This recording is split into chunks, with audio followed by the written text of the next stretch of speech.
तर आपण कढीतले गोडे बनवणार आहे आज. तर मी उडदाची डाळ घेतली आहे, तिला भिजवली आहे 5-6 तास. आणि हे छास घेतला आहे मी, ताक. हे पण त्याच्यामध्येच आपल्याला कढी बनवायची आहे म्हणून घेतलं आहे. हे बघा, मी आता वाटून घेते ही डाळ पूर्ण. ही वाटली मी डाळ आता हे सारण मी काढून घेते. आता मी ह्या मिरच्या घेते आहे मसाल्याला, आणि हे लसूण,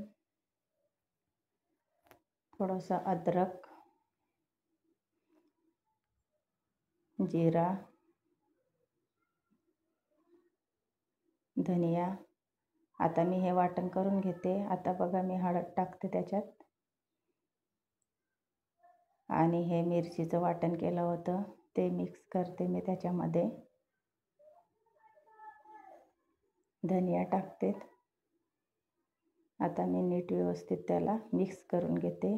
त्याच्यामध्ये मीठ टाकते थोडं. आता हे मिक्स करून घेते मी. हे बघा, मिक्स झालं. आता मी हे बेसन घेतलं आहे कढी बनवायची आपल्याला म्हणून. हे छास हे थोडं मिक्स करून घेते मी. तेल टाकलं कढईमध्ये, थोडं राई, जिरा, आणि हे वाटण मिरचीचं, याला नीट व्यवस्थित हलवून घेते. आता हे बेसन आणि छास, ताक एकत्र करून घेतलं होतं ते टाकायचं आहे आपल्याला. तर बघा,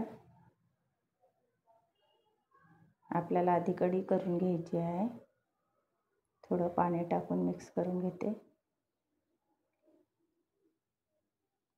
आणि जे उरलेलं ताक होतं ते पण टाकून देते. थोडं मीठ चवीनुसार. नीट व्यवस्थित हलवून घेते त्याला.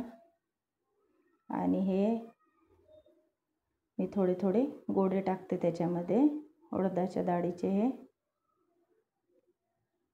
तर बघा, असं करायचं. नीट व्यवस्थित त्याला उकळी येऊ द्यायची, मग टाकायचं त्याच्यामध्ये. हे बघा, नीट व्यवस्थित झाली आहे आपली कढी, पण झाली आहे आणि गोड पण झाले आहे नीट व्यवस्थित. तर तुम्ही बघू शकतात, आपल्या उकळी आली आहे कढीला. बघा किती छान दिसते आहे. आपल्या कढीतले गोडे तयार. बघा, मी डिशमध्ये काढून दाखवते तुम्हाला. हे बघा, आपले कढीतले गोडे तयार झालेले आहे.